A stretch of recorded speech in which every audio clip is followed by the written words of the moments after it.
but due to refraction it will bend towards the normal. ये इस normal की तरफ बेंड करेगी, और अगर कम बेंड करती है तो इधर इमेज बनेगी, और ज्यादा बेंड कर गई तो इधर इमेज बनेगी. This is your image I.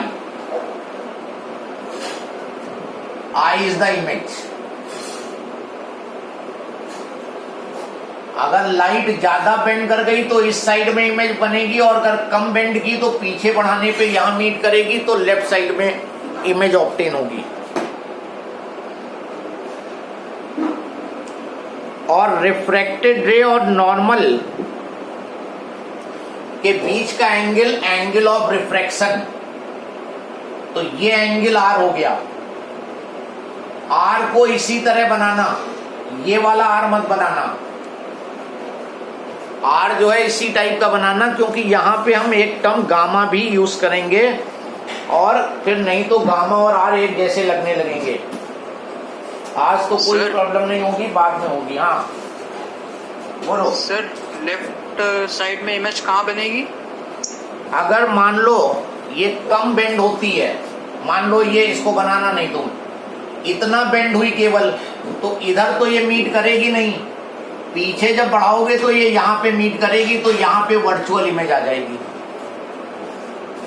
तो कॉन्वेक्स सरफेस में you can have image on the right as well as on the left. Both possibilities are there. Okay okay sir. Okay sir. हाँ बोलो.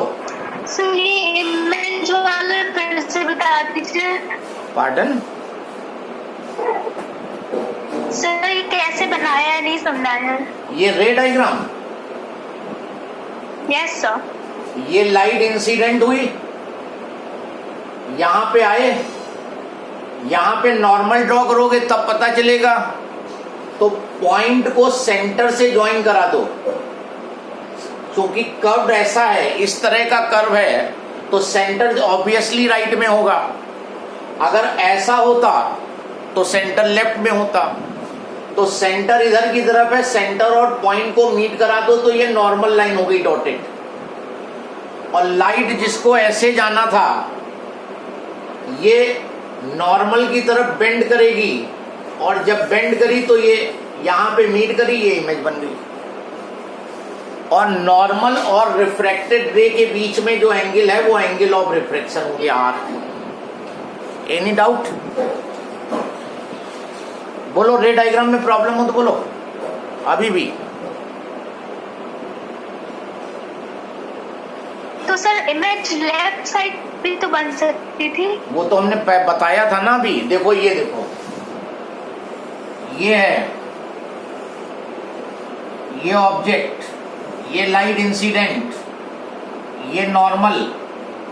इसको जाना ऐसे था, लेकिन ये बेंड कर गई, केवल इतना बेंड करी है. करी अभी भी नॉर्मल की तरफ बेंड है, लेकिन कम. तो इसको जब पीछे बढ़ाओगे तो यहाँ पे मीट करेगी, तो इमेज लेफ्ट साइड में मिलेगी. ज्यादा बेंड होगी तो राइट साइड में मिलेगी. मतलब दोनों पॉसिबिलिटी है. You can get image on the left side as well as you can get image on the right side. आप बोलो. आप बोलो. Next problem. और कोई प्रॉब्लम? अरे बताओ तो, बोलो तो. No sir. तो दोनों पॉसिबिलिटी हैं. वो क्वेश्चन के हिसाब से डील करेंगे, डेरिवेशन में हम राइट में ही ले लेंगे. ओके. ये एंगल ऑफ इंसिडेंस हो गया, ये एंगल ऑफ रिफ्रैक्शन हो गया. इस एंगल को अल्फा एज्यूम करते हैं, इसको बीटा और इसको gamma.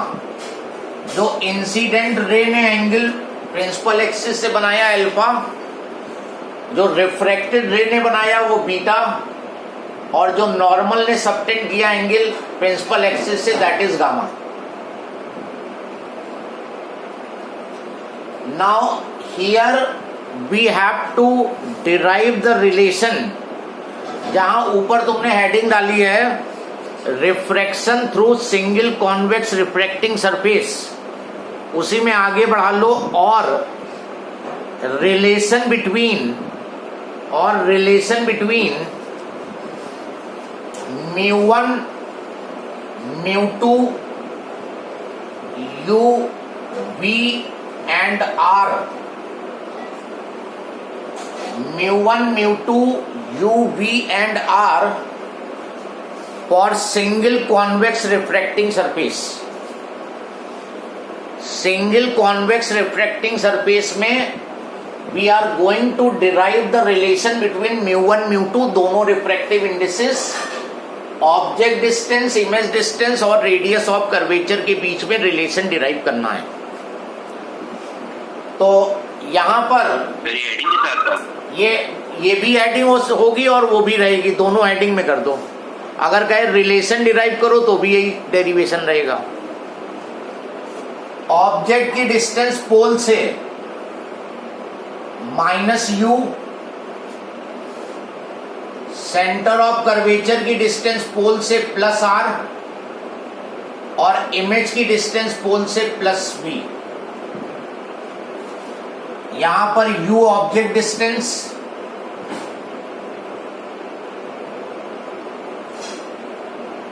v image distance, distance of image from pole, r is radius of curvature. ये जो रिफ्रैक्टिंग सरफेस है, जिस स्फीयर का ये पार्ट है, उसका radius of curvature capital R।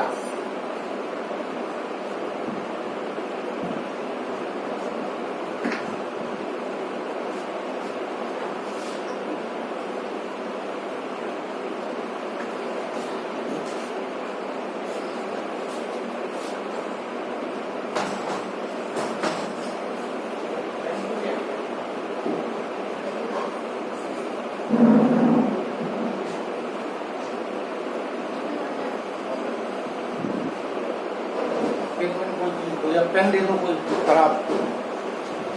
Now you have to find the relation between mu1 mu2 uv and r।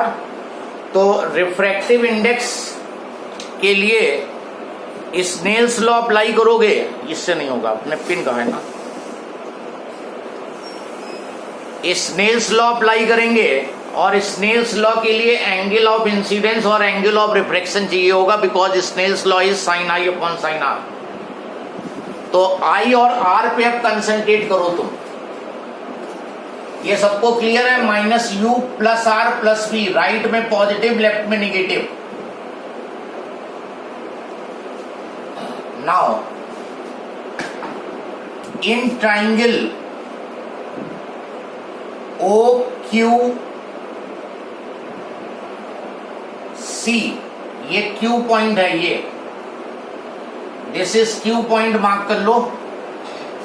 OQC ये triangle है और इस ट्राइंगल में ये एक्सटीरियर है और ये दोनों इंटीरियर एंगल्स हैं।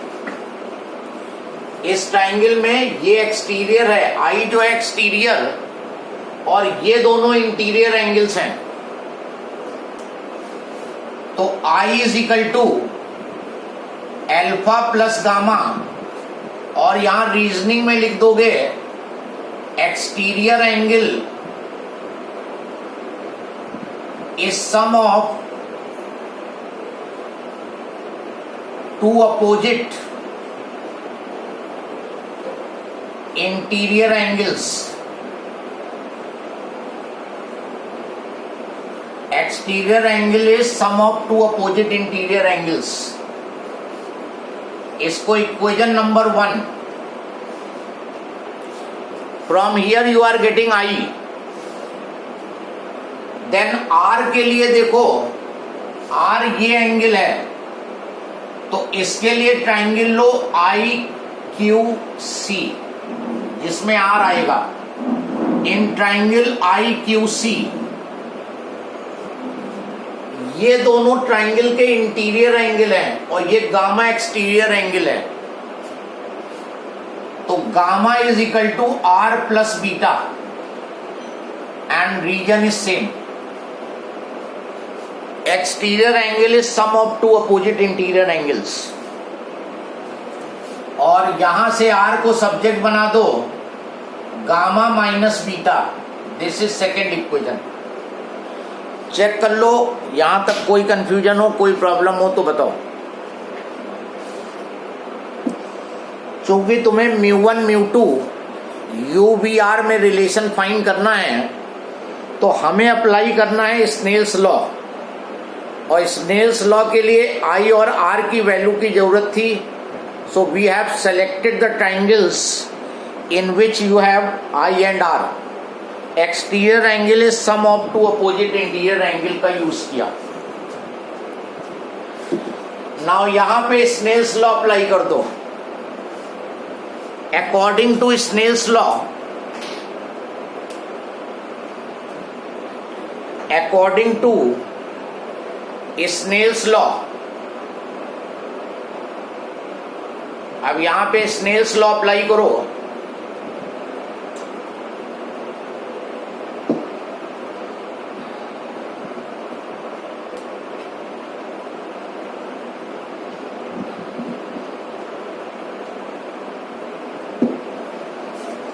जब यहां स्नेल्स लॉ लगाओगे तो sine I upon sine R 1 से 2 में 1 म्यू 2, याद आया स्नेल्स लॉ हमने सिखाया था अप्लाई करना। लाइट के पाथ को फॉलो करो, sine I upon sine R 1 पहले है 2 बाद में है, और इस 1 म्यू 2 को हमने लिखना बताया था कि बार बार यूज होगा म्यू 2 अपॉन म्यू 1। ये एब्सोल्यूट के टर्म्स में आ गया, क्योंकि क्वेश्चन में तुम्हें एब्सोल्यूट रिफ्रैक्टिव इंडिसेस गिवन होते हैं। यहां पर एक एजम्पशन लेंगे, ये एजम्पशन भी पूछ लेता है 1 नंबर का क्वेश्चन। 1 नंबर में क्वेश्चन पूछा भी जा चुका है, while deriving this particular formula what assumption has been taken, केवल इतना पूछ लिया उसने क्वेश्चन। डेरिवेशन तैयार था लेकिन एजम्पशन नहीं याद था। While deriving this formula what assumption has been taken, assumption लेंगे यहां पर I and R are small and in radian.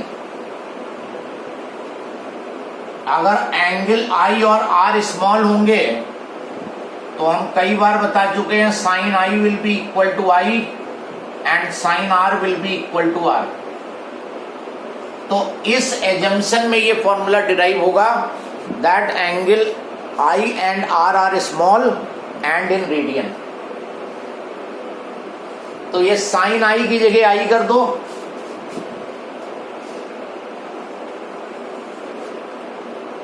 तो I upon R mu 2 by mu 1। Sine I की जगह आई रख दो एजम्पशन के अकॉर्डिंग, और साइन आर की जगह आर रख दो म्यू 2 बाई म्यू 1। अभी तक कुछ ज्यादा खास किया नहीं हमने, रे डायग्राम बनाया। Pardon sir, sine I upon sine R is equals to 1 mu 2 लिखा है सर, इसमें 1 और 2 क्या है? 1 is the absolute refractive index of this medium, first medium, and mu 2 is absolute refractive index of second medium. Sir, तो air में नहीं है ग्लास? जैसे ये एयर है, ये एयर है, ये ग्लास है, राइट? तो mu 1 जो है एयर का एब्सोल्यूट हुआ, और एयर का एब्सोल्यूट 1 होता है, तो इसकी जगह 1 ले लेना होगा। और ये मान लो ग्लास है, तो mu 2 1.5 ले लोगे। अभी बाद में और एक्सप्लेन करेंगे mu 2 mu 1। नाउ अब आई और आर की वैल्यू पुट कर दो। आई है अल्फा प्लस गामा, आर है gamma minus beta, mu 2 upon mu 1, cross multiply mu 2 gamma minus mu 2 beta, mu 1 alpha plus mu 1 gamma, mu 2 gamma minus mu 1 gamma, gamma को एक तरफ कर लिया, बीटा को दूसरी तरफ कर दिया, mu 2 beta plus mu 1 alpha, gamma common mu 2 minus mu 1, से कैमरा थोड़ा सा राइट कर दीजिएगा। अभी कर रहा हूँ। Mu two beta plus mu one alpha, this is equation number 3।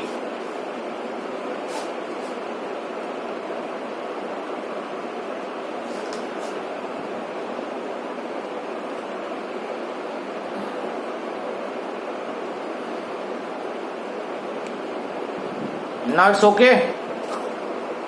Yes sir.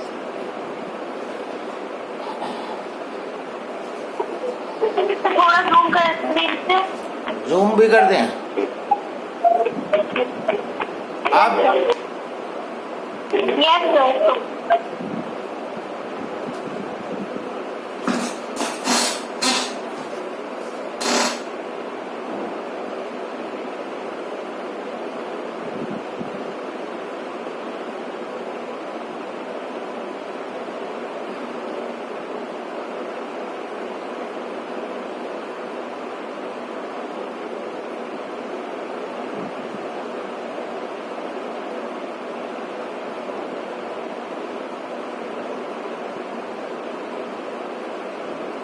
Sir yes, sir पिछले चैप्टर में जो प्रिज्म वाले वो डेरिवेशन किया था इम्पोर्टेंट वाला, कितने नंबर का आता है?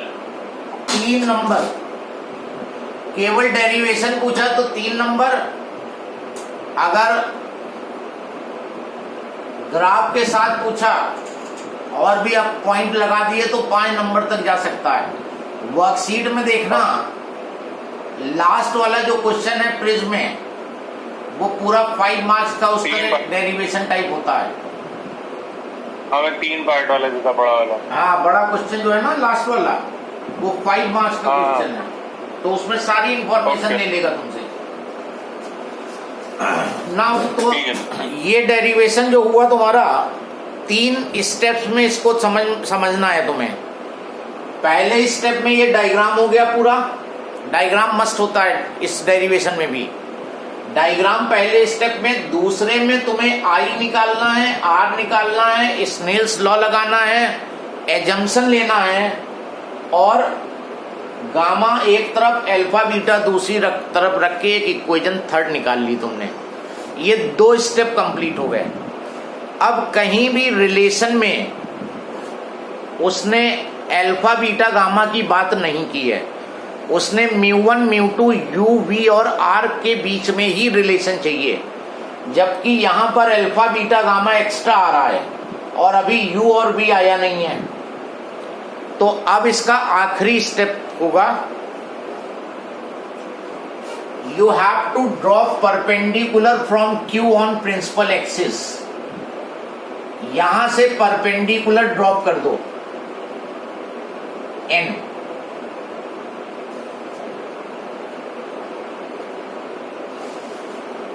राइट डाउन नेक्स्ट लाइन में, drop perpendicular Q N on principal axis. Principal axis पे परपेंडिकुलर क्यू एन ड्रॉप किया। अब जब तुम परपेंडिकुलर ड्रॉप करोगे तो तुम्हें राइट एंगल ट्राइंगल मिल जाएगा, और राइट एंगल ट्राइंगल में तुम ट्रिग्नोमेट्रिकल फंक्शंस आराम से लगा सकते हो, sine theta, cos theta, tan theta. तो that's why we have done this construction. Principal axis पे क्यू से एक परपेंडिकुलर ड्रॉप किया, और यहां पर एक और एजम्पशन लेंगे। दोनों एजम्पशंस में ही ये फॉर्मूला वैलिड होता है। एक और एजम्पशन लिखो, और एजम्पशन पूछा जाए तो कोई भी एजम्पशन लिख सकते हो। फिर से एक एजम्पशन आएगा,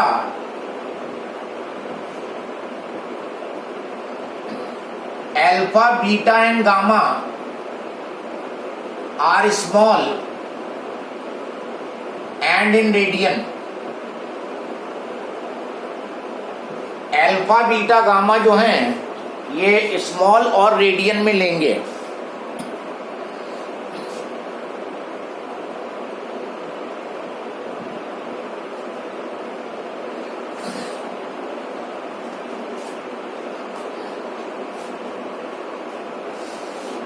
नाउ हमें अल्फा चाहिए, बीटा चाहिए, गामा चाहिए, तो tan अल्फा तुम्हें इस ट्राइंगल में मिलेगा। और जब थीटा स्मॉल होता है तो साइन थीटा भी थीटा होता है और tan थीटा भी थीटा होता है। तो alpha will be equal to tan alpha. अगर एंगल स्मॉल है तो sine theta is equal to theta as well as tan theta is equal to theta. तो अल्फा tan अल्फा, और यहां से देखो इस ट्राइंगल से tan अल्फा हुआ QN अपॉन ON।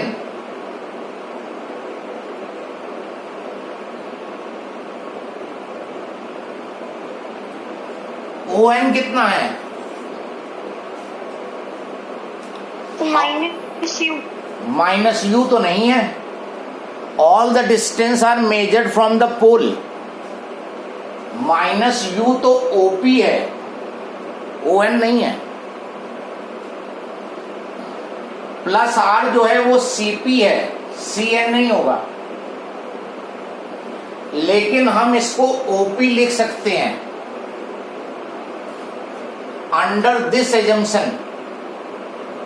चूंकि अल्फा बहुत स्मॉल है तो जो ON की वैल्यू होगी वही OP की वैल्यू होगी, क्योंकि अल्फा जब बहुत स्मॉल होगा तो N और P कोइंसाइड होने लगेंगे। अभी दिखाता हूं मैं तुम्हें। देखो अल्फा को तुम कम कर दो, ये अल्फा कर दिया तुमने कम, और अब जब परपेंडिकुलर ड्रॉप करोगे वीडियो फ्रीज है। सर दिख नहीं रहा। फ्रीज हो गई। So what you have to, एक बार डिस्कनेक्ट करके देखता हूं।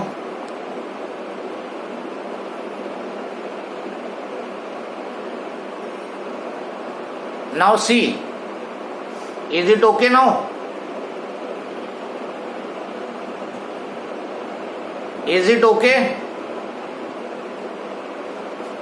यस। नहीं सर, अभी फ्रीज है। और तो इसका मतलब आई हैव टू